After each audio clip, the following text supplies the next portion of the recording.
we mentioned how peace talks in Havana offered a ray of hope in this devastating conflict. Fast forward to September 2015, and those hopes are being realized. Negotiators from the leftist rebel group FARC and the Colombian government recently announced a major breakthrough, and a lasting peace now seems within tantalizing reach. Although Colombia has been here before, in 1984 and 1999, things seem materially different this time. Here are 10 reasons 2015 may finally see the end of the world's longest currently running war. In a conflict as long-running and twisted as Colombia's, it'd be nearly impossible to identify every single cause. The conflict's roots can be traced back to 1948, when a politically motivated assassination sparked a decade of massacres. Many competing interests have since left their mark on the war. However, there are a couple of major reasons why FARC took up arms in 1964, reasons the Colombian government has finally addressed. The first and biggest of these is land reform. 80% of Colombia's land is owned by a tiny handful of the super-rich. In a country where millions rely on small-scale farming to survive, this has created staggering inequalities. One of the major reasons that FARC initially enjoyed wide support among the peasantry was because they fought for land redistribution, although the group later developed a bad habit of confiscating land for growing cocaine. In May 2013, the government agreed to reform land ownership in favor of the poorest, one of the biggest hurdles on the path to peace. Another major issue was political participation. When FARC first formed, the Colombian state only legally allowed two political parties, the conservatives and the liberals. One of the reasons that the 1984 peace talks derailed was because members of the party, which was set up by former rebels, were murdered. With a framework now reached for allowing FARC a safe route into politics, their reasons to continue fighting are quickly diminishing. For its part, the Colombian government has forced the rebels to cease cocaine production, as a precondition for peace. Until the 1990s, most Latin American insurgencies ended with a blanket amnesty and both sides sweeping their atrocities under the rug. The Colombian government has vowed to do things differently. They've created a sensible framework for justice that will see FARC willingly pay for its crimes. This has been one of the most difficult aspects of peace to negotiate. Were the penalties too severe, FARC would walk from the table. If they were too soft, there would be outcry, as happened when the deadly right-wing paramilitary group AUC disbanded in 2006. In its attempt to balance these two ideals, the government has managed to form an impressive hybrid model. Under their framework, suspected guerrillas will be given a chance to take responsibility for their crimes. Those who do will receive 8 years of community service and confinement outside of prison, possibly under house arrest. Those who don't will be thrown in jail for 20 years. At the same time, a non-judicial truth commission will be set up to assign responsibility for the nearly 2,000 massacres and other war crimes committed during the conflict. While the penalties may not be as severe as some had hoped, they are at least realistic. More importantly, they now have the blessing of both the Colombian government and FARC. Although FARC is the biggest and scariest group in Colombia's war, they are far from the only criminals. Ultra-right-wing paramilitaries connected to the government have continued to forcibly displace entire villages even as the peace talks progress, while the Colombian army is known to have murdered at least 3,000 innocent civilians, and dressed them in FARC uniforms, to boost their kill count. In short, all sides have committed war crimes. What is so great about the current framework for peace is that it specifically exempts no one from justice. While FARC guerrillas will likely make up the bulk of those accused, paramilitaries and soldiers from the Colombian army will also be held accountable. Colombia's prosecutor general has even said that former President Álvaro Uribe could be jailed for war crimes, thanks to his alleged complicity in the 1997 massacre that destroyed an entire village. This fact alone shows Colombia's commitment to a strong peace process. Uribe is still regarded by many as a hero for his work fighting the FARC.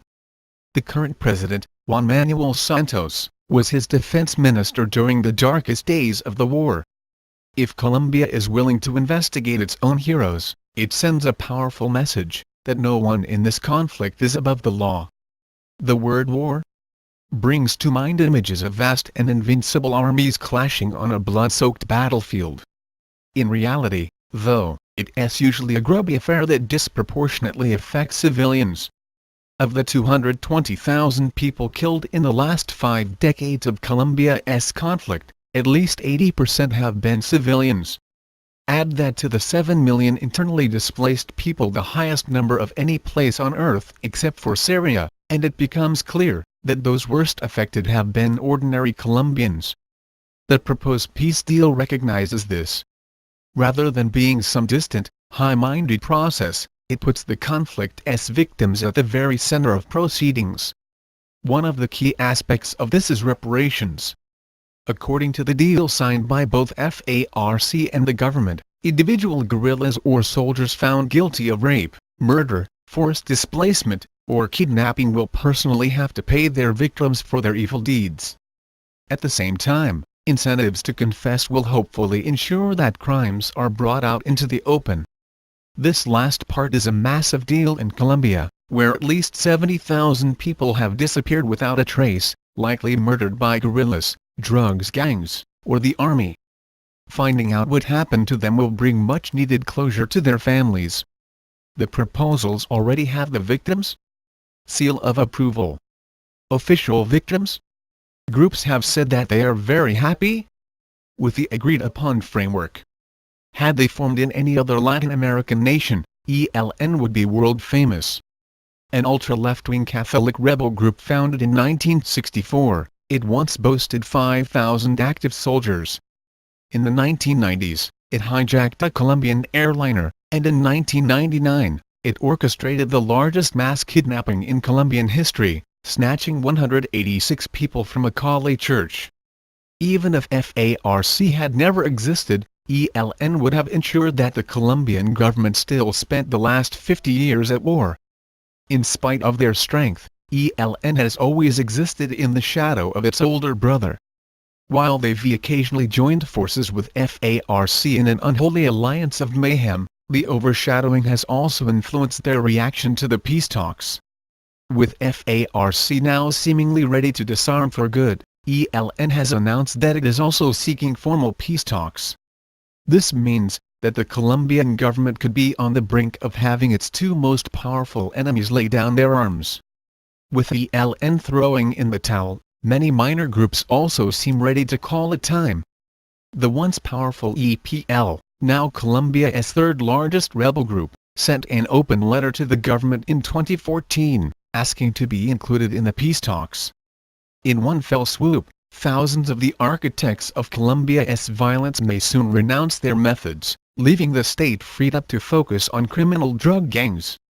In the early 1980s, FARC turned their back on their founding principles, to become involved with Colombia's illicit new trade cocaine. Along with Pablo Escobar's Medellin cartel, the rebels became one of the biggest drug producers in the world, funneling billions of dollars worth into the United States. Unsurprisingly, this brought the rebels to Washington's attention. In 2006, the US officially issued an extradition request for 50 of FARC's highest-ranking members. Another 30 requests have been made against fighters who kidnapped or injured US citizens. Although the requests were made in the name of justice, they provided one of the biggest roadblocks to peace in the entire conflict. As President Santos noted, no guerrilla is going to turn in his weapon only to go and die in US jail. For FARC, the threat of US imprisonment was a reason to go on fighting, especially as extradition requests, once issued, are almost impossible to call back. That all changed on September 28, 2015. In an interview with Colombia's El Tiempo, the special envoy to the peace talks made it clear that America would no longer be pursuing extradition of FARC leaders. Instead, it would be left to the Colombian government to decide whether to hand them over or not, on the understanding that non-compliance wouldn't hurt the two states' relationship. In a flash, this removed one of the last major obstacles to FARC laying down their arms, making the path to peace seem almost inevitable. Go back in time only 20 years, and FARC was one of the most feared organizations on earth. In 1999, they boasted 18,000 soldiers, and were kidnapping 3,000 people a year. In 2002, they were even able to shell President Uribe's inauguration ceremony in the heart of Bogotá, launching several mortars that killed 14 people. They've been called one of the best-funded terrorist groups in history, with only ISIS and Hamas enjoying more buying power. They were also completely spent. After President Uribe came to power in 2002, he launched a brutal crackdown on guerrilla activity that decimated FARC. By hiring vicious paramilitaries to do his dirty work and allegedly committing war crimes, he was able to more than halve FARC's ranks of active soldiers. In the same period, 3 major rebel leaders were killed or died of natural causes, leaving the movement without firm leadership. FARC was pushed back into the mountains. It has never really recovered. While FARC is in a better position today than it was when Uribe left office in 2010, it is still a shell of its former self. There are only around 6,000 soldiers left, and the idea that the group could do anything as brazen as shell Congress seems laughable. This is probably FARC's last chance to negotiate a settled peace. Were its members to walk out of these talks, they'd be consigning themselves to the dustbin of history. In a war as messy as the Colombian conflict, one of the biggest issues in the way of peace is trust. Both sides have good reason to be wary of one another. In 2002, FARC used the cover of peace talks to rearm, build up their forces, and launch attacks on government infrastructure. In the 1980s, the government colluded with drug cartels to murder former FARC fighters, who demobbed and tried to peacefully enter politics. These aren't the sort of betrayals that anyone on either side is likely to forget. Nonetheless, steps are already being taken to improve trust between the two sides. One of the most impressive of these concerns landmines. Colombia is one of the most mined countries on earth. Placed by the rebels, these homemade IEDs are often very cheap and very nasty. A typical Colombian mine will be made from a tin can and contains nails, syringes, and bits of broken metal, anything that might leave victims in need of amputation. In some parts of the country, there are significantly more mines than people. Since May 2015, FARC and the Army have been working together to clear them. Using old FARC maps, soldiers and rebels have joined forces to remove all the landmines from certain areas. It is slow work, and it is being conducted on such a small scale that it is little more than symbolic. Yet, it is still making a difference in local people's lives. More importantly, it is establishing a real bond of trust between these former enemies. In September 2015, Colombians were given a wholly unexpected piece of good news. In the preceding 2 months, violence related to the conflict had fallen to its lowest level in 40 years. For almost 60 days, Colombia had experienced a level of calm not seen since 1975. That it is possible to write such a sentence is thanks entirely to the unprecedented steps taken by both FARC and the Colombian government. In August, the rebels declared a unilateral ceasefire without any time limit. While the group has declared other such ceasefires previously, this time, they seem to stick to it.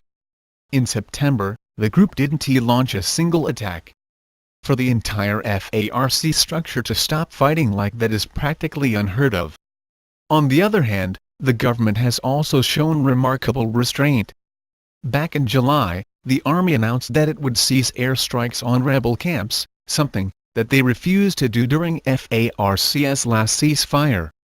Soldiers on the ground have also held back from violence. While FARC's near ceasefire in January 2015 still saw the Army carry out 48 attacks compared to FARC's 1, in September, the Army only launched 16 small-scale assaults. At the same time, bombings and landmine incidents have plummeted over the summer. the result has been dozens of civilian lives saved. After the last ceasefire crumbled in May, it is finally starting to look like lasting peace may be back on the agenda. Yanith Trujillo was only a child when she performed her first abortion. Recruited by the FARC at age 12, she was trained by the guerrillas to run drugs, smuggle weapons, and gather intelligence. She was also tasked with providing abortions to female fighters who became pregnant. Before she deserted at the age of 15, she'd been forced to abort fetuses up to 8 months along. The experience left her scarred for life. She was just one of the FARC's many thousands of brainwashed child soldiers. In January 2008, Luz Marina Bernal said goodbye to her son Fer Leonardo in the desperately poor Bogotá slum of Socha for the final time. A 26-year-old man with learning difficulties and a mental age of 5, Fer Leonardo was incapable of understanding the conflict that raged around him. Yet 4 days later, he turned up dead, wearing a FARC uniform. Colombian army soldiers had kidnapped him, dressed him as a guerrilla, and executed him to bump up their kill count. For his murder, they received around $100. When dealing with such vast numbers as 220,000 dead and 7 million displaced, it can be hard to wrap our heads around what each statistic really means. It is only when we stop and look at the individual stories that we can see how utterly horrific and dehumanizing a war like Colombia's has been. For over 50 years now, people like Yanith Trujillo and Luz Marina Bernal have had to stand helplessly by as their houses were burned, their land confiscated, their children killed, and their innocence destroyed. This is why we can only hope that peace finally finds a way. There may still be difficulties, but 2015 marks Colombia's best chance to ensure that tragedies like these never happen again. With just a bit of luck, both the government and FARC may yet take that chance, ending one of the nastiest wars in Latin American history.